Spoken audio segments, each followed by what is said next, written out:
Луусангийн гал хамууд оюу алт хадгалам зээлийн оршоо байгуулж иргэдийг хулигдсан нь. Жанчуугийн мөкс сүрэн бол урд өмнө заллингийн эргээр 2 удаа ял шийтгэл идэлсэн болохоор шорон дотор өөрийн байр сууриа хэдийн тогтоожээ. Хамгийн сүүлд 1998 онд Япон руу виз гаргана хэмээн 30 гаруй залуусыг гууран ард иргэдэд 18 сая төгрөгийн хохирол учруулж дөнгөссөн. Энэ хэрэгтээ 127-гийн 3-аар 7 жилийн хорих ял авсан аж. Ял авчгаад ганц удгийн хүлээлгийн камер руу мөглөнгийн машинаар ачигдаж явхдаа мөкс сүрэнгийн толгойд шоронгоос гараад бусдыг цэвэрхэн л ойрдох мэрэгэн арга харван орж ирэв. 7 жилийн ялныхаа ард гарчгаад наранд гарсан өдрөө л хадгалам зээлийн оршоо байгуулах санаа байв. Мөрдөнд байхдаа аргументи факти сониноос Оросын нэрт дуучин Алла Пугачёва 1 сая доллараар хадгалам зээлийн оршоонд тавиад дуучсан тухай анх уншижээ. Пирамид хэлбэрийн гурвалжин ловрыг тэр цагаас мөрдөнд 8 сар хоригдохдоо хойш нарийн судалсаар аль хэдийн төлөвлөгөө зохиосон байна. Луусанд очисон өдрөө ямар нэртэй хадгалам зээлийн оршоо байгуулах мөн ард иргэдийг хамраар нь газар хатгахтал заллах ажлаа эхлүүлжээ. Хурдхан шиг л магадлангаар шоронгоос гарчхаад хадгалам зээлийн оршооны захиралгээд бөө мөнгөн донд омбох мөрөөдлөн түүнийг эргэлт буцалтгүй энэ замыг сонгоход хөдөлсөн бололтой. Жанчуугийн мөнх сүрэнг шоронд багагүй хугацаа өнгөрөөсний дараа шинэ ачлахаар хэдэн хүүхнүүд ирэв.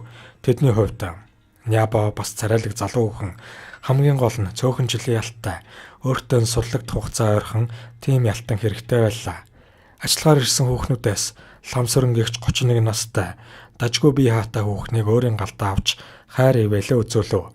Тэр үед мөнх сүрэн 35 настай байсан болохоор лам сүрэнг аниада хэрэгтэй юм байвал хэлээрэй. Хулгайч нар дарамтлаад байвал битээ хайж бай. Над хэлчихэд бүх зүйл асуудалгүй гэж сайн санаат ихчийн дүр тоглож яв. Одоо түүний хувьд хар бор ажилдгүйгээд байх сэргэлэн дэнтсэн жаахан залуухан бүсгүй ялын хугацаанд 1 жил байх тийм ялтныг сорчлон хайж байв. Дамжингийн эмнэлэгт 6 сар хэвдсэн гих Бундмаа гих хүүхнийг тоочглов. Нас 22-т томоохон компани менежер хийж авахдаа Албан бланк хуурамчаар үлдэж ловер хийхэд баригдсан. Анх удаа ял эдэлж аваа болохоор Бундмаа 1 жил 6 сарын хорих ялтай ил залуу бүсгүйг галдаа авчээ.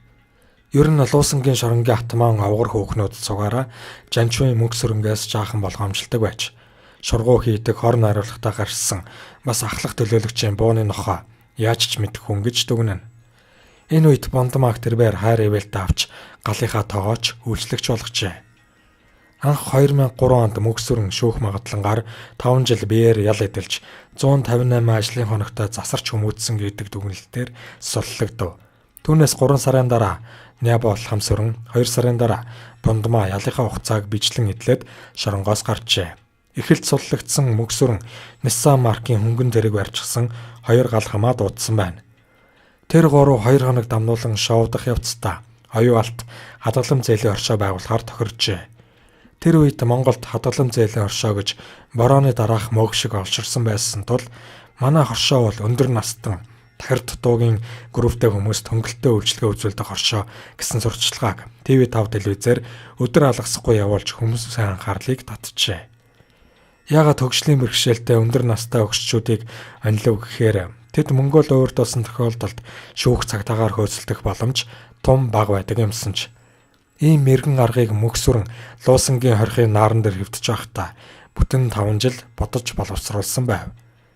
Хадгалам зээлийн оршооны захирлаар мөнх сүрэн ерөнхий Нябогоор лам сүрэн харин оршооны менежерээр Бундмаа томилогдсныг тэмдэглэн хэлхэн зүйтэй. Сохор хэл сонсголгүй тарт туу бас 55-аас дээш насны нийт 100 гаруй хохирогчийн 250 сая төгрөгийг 2003-аас 2004 оны хооронд оюу алт хадгалам зээлийн оршооны эзэд нарийн ярвал Луусангийн шоронгийн гал хамууд луурдсан юм. TV5 телевизээр оюу алт зээлийн оршоо нь өндөр настай групптэй хүмүүст хөнгөлөлтөө үйлчлэнэ. Бид таны найдвартай түнш гэсэн сурталчилгаа орой бүр бөмбөгцөөр. Улсын их дэлгүүрийн арын 10 дугаар байрны түрээсийн байранд 2003 оны 8 дугаар сараас офисоо байгуулсан тэд улс төрч урлагийн одуудтай хамт ахуулсан фото зургийг ханаараа нэг хатжээ. Энэ бол ихтгэл үнэмшил төрүүлэх анхны алхам байв.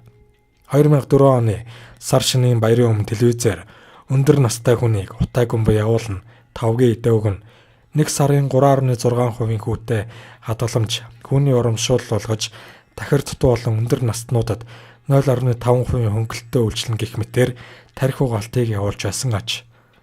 3 луйварчин хүүхэн анх хадгалан зээлийн оршоо байгуулахдаа 73 гишүүнтэй тэдний 80% нь хөгжлийн бэрхшээлтэй гэсэн боловч энэ бол зөвхөн цаасан дээрх тоо нэр байв.